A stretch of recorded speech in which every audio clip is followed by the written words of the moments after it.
Congratulations, you made it. This is the FL Studio Pro Producer Secrets course. Basically, I'm going to show you all the ins and outs and all the secrets to FL Studio in a step-by-step fashion. I've worked with many legendary producers over my time, and I'm here to bring you all that knowledge. I've worked with guys like Ronnie Jerkins, Jim Johnson, Ninth Wonder, Young Chop, Q-Tip, Warren G, Shock G of Digital Underground, Tupac's original producer. That's the true fam right there. And all these guys have given me vast knowledge about producing, and FL Studio is my weapon of choice. So without further ado, I wanted to start off with a very important concept, and that is that you have to believe in your music. No one's going to believe in your music the way you do, and not believing in your music is a big mistake. It's very hard to do anything that you don't believe in. Whether you believe something is true or not is typically how it will be. Either you can or you can't. And if you believe either way, you're going to be right. So believe in your music. I know how it feels to sometimes be down on yourself, or your fam might not necessarily get what you're trying to do, but have that ultimate belief in yourself. That's for starters. Um, this will be more of a step-by-step approach. So starting with lesson one, we're just going to get familiar with FL Studio and the different functions. We're covering FL Studio 12. I felt it was important to use 12 because this is the latest out, and it's still similar to the others. So everything we're going to do here, you'll be able to do in whichever version you're using. However, some interface will be different. So here I have the stock sounds that come with the default when you open it up. It's just the kick, the clap, the hat, and the snare.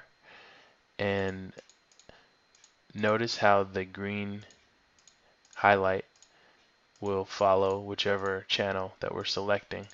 And also the mixer track can be switched right here in this area to the left of the channel button. So we have the kick right there, we have claps, we have hats, we have snares. So basically this is the metronome up here. So if we play, you're going to hear the metronome if it's activated, and then if you click it off, it won't. Basic stuff. If you hit this button, this is the toggle between the song and the pattern mode. So song mode is represented when you see this right here, this green line. And then when you are in pattern mode, which basically means it's going to only play this pattern in front of us, which happens to be pattern 1. If we move it up, it'll be pattern 2, 3, 4. So for instance, if we put a hat sound on this channel, and then we raise the pattern to 2, up 1, it'll disappear. So pattern 2 doesn't have anything on it. But going back to pattern 1, we can click this button, which is the playlist, and then click this button, which means it'll switch it to song mode, and you'll see this song start going from over on this side. So we just clicked it over here, and sure enough, it's in song mode, and we can keep clicking the squares to extend the song. So if we wanted to delete them all, we would right click, and now we're back to square one, and then we can click this again to be back in pattern mode. When it has that orange little light, it's in pattern mode. So now we're gonna go to packs, because I'm gonna use the drums that this comes with, and then go to drums, and actually we're going to go to, well, I was going to say mode audio, but these are the new drums that I think come with FL Studio 12. These are actually a little better sounding, but if you haven't got your kit from me, then go ahead and get that, and I'll include a link. And these are way more industry-based sounds, radio ready, really nice. So you'll hear some lows. So actually, I'm going to go back to the stock sounds just so that you can follow along. So we're going to find a kick. And while I'm doing this, I'm giving you just the overall holistic, like the complete, you know, secret training. I'm doing it this way because I want you to understand how it all connects together. And if I just taught you, okay, this is a pattern and this is how you modify it by pressing up, and then this is the timer, and then, you know, if I did it individually like that and didn't show you how it all correlated, it would be harder for you to grasp all of this and master it in a short time. And that's what this is designed for. It's designed for mastery, and it's designed for being able to jump on this and getting started right away, because a lot of mastery involves doing, and not necessarily a lot of studying or a lot of preparation, so to speak. So we'll use this kick right here, and then again we'll lay some kicks down over the hi-hat that we established. And I'm going to delete these hi-hats because they're pretty annoying. Oops. And then we can turn the metronome on. And then we'll do like some claps. Okay, so that clap is real, just, I don't even know what the word is, but I'm going to find another snare that sounds a little bit better. And then we're going to drag it all the way up and put it right in the channel where the clap is, and that's how we'll change the sound. Okay. And let's see. We'll go ahead and click the hats folder. And this is actually a decent hat sound, so we'll drag it up, and we'll drag it in an open area right on the gray, and that'll create another channel. So I'll go ahead and fill this in.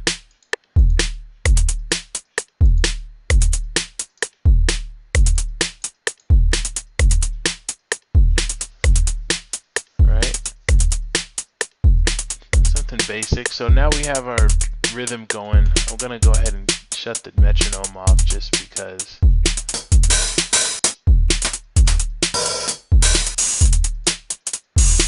Hear that? I'll go ahead and add this. When you just hear things, you'll just sample certain sounds, and then sometimes they'll just fit, and you'll say, hey, let me go ahead and drag that in. So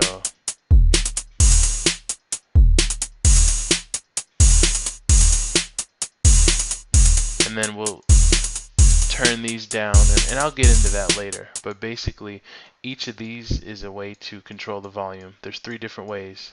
There's three different quick core ways to control the volume of each sound. This is one of them right here, and then the next one is found in the actual mixer. So channel 2 is right here. You can turn it up and down. We'll solo, and then you solo by right clicking on the actual green part and then hitting solo. That soloing makes it so that we only hear this channel, and the mixer channel that it's on is 2, and we know because it says it right next to it. And we can drag it across, and you'll see on the mixer to the right how it's moving, but we're going to keep it at 2. And then I'm going to decrease this sound a little bit so you can see how the volume works, the volume on the mixer. So we'll bring it back up, and then we'll boost the sound here, could tell from there. If you right click and click reset, it'll go back to where it came from, where it started. If you right click right here on the knob and just click reset. And then the other way that we can change the volume really quick and easily is if we click the actual channel button and then click the wrench. And then by clicking the wrench, you'll get this volume right here. And this is the beast. This is the one that can boost things by 200%. So go ahead and look in this corner over here as I move the volume up, and you'll see that it's raising by a lot. So by 200%. So those are the three ways to modify the sound, the volume level, so to speak, for each. Next, we will go over how to add a sound like a melody, like a melodic instrument, and we do that by adding what's called a VST to the project. So to do that, we have to right click on the button, go to Insert, and then FL Studio comes with a lot of standard plugins, and for this example we'll use the Citrus plugin. So if you click on Citrus, it opens up, and if you have a keyboard, you can start demoing and sampling the sounds. And if you only have the keyboard in front of you that you're typing on, this is what also makes FL Studio real cool. You can click this button and find the equivalent on any earlier versions, and it says typing keyboard to piano keyboard. This means that if we click it now, our regular piano keyboard will be able to trigger sounds and even do chords. So here I'm hitting literally the S, the E, and the H on the keyboard. So this brings us to their next concept is recording. So let's say that I have this chord and I'm like, hey, I want to record that in. Okay, no problem. What we do is we click this button, which is the arm, the record arm, and then we hit this button, which is the countdown before the recording. So the way this is going to work is it's going to count down 4, 3, 2, 1, start. It's going to be 1 bar. So a bar is represented by a 4-beat count in a 4/4 time signature. So it would be 1, 2, 3, 4 bar 2, 2, 3, 4 bar 3, 2, 3, 4 bar 4, 2, 3, 4, 5, 2, 3, 4, 6, 2, 3, 4, 7, 2, 3, 4, 8, 2, 3, 4, 9, 2, 3, 4, 10. So that's counting 10 bars right there. So hopefully you caught that. Counting bars involves us counting to 4 if it's a 4/4 time signature. So go 1, 2, 3, 4 bar 2, 2, 3, 4 bar 3. That's counting bars. So that's real important. So run that back if you need to. So it's gonna. So we hit the red record button, and as soon as we hit play, it'll give us a 4-beat count in, a 1 bar count in, and then we can start playing for 4 beats, because this is only going for 4 beats. 1 beat. Actually, it's double time because the tempo is 130. We'll get into that later, but let me just go ahead and record this in. What I want you to get from this is basically this is just how you record. You hit the record button and then you hit play. It'll give you a count in, and then you can start playing. That's the main thing. So here we go.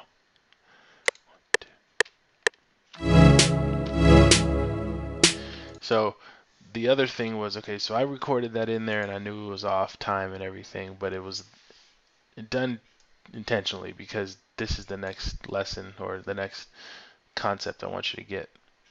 Each of these black vertical lines, the dark ones, is a beat. So beat 1, beat 2, beat 3, and beat 4. When we have notes that we're playing, we can always typically be either on the beat exactly or behind it. This would represent behind. To the right of it would be behind, but rarely in music do you ever want to be in front of the beat. The secret goes, you can always be late to the party, but never early. So being on the left side of the black vertical line represents being early to the party. We don't want to be early. We want to be late, if anything, and mostly we want to be right on time. Right on time to the party might not be till 1:30, you know. It's not to say, it's just when it starts, you know, so we want to be right on time. So you click the red record button again to disarm it, and then just hit play, and you'll see that the first chord plays, plus this plays on in time, since I lined it up with the beat, the third beat it would be. So beat 1, beat 2, beat 3, oops, and then beat 4 right here. So here we go, check it out.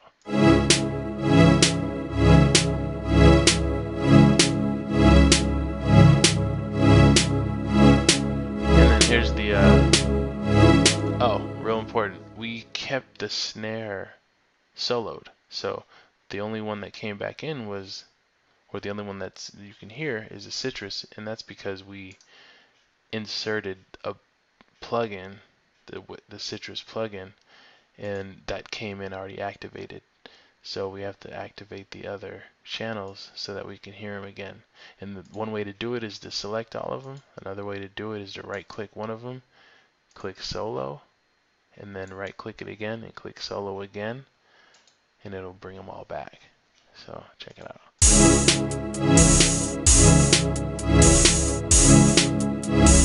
Okay, so that's whack and all that stuff, but it's just proving, I mean, it's just demonstrating a point of how to record.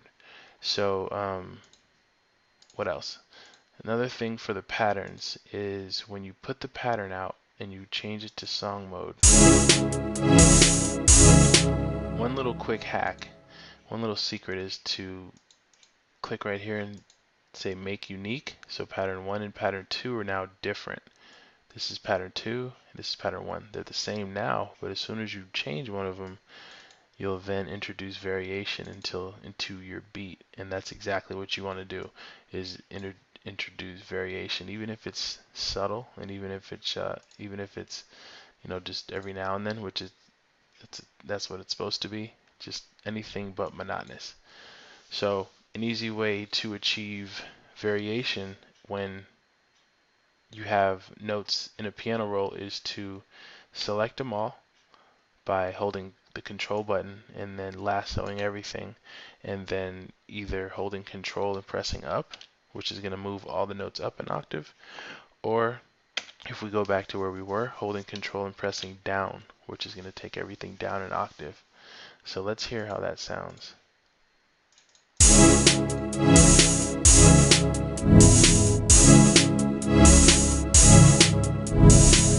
Yeah, so that's how you basically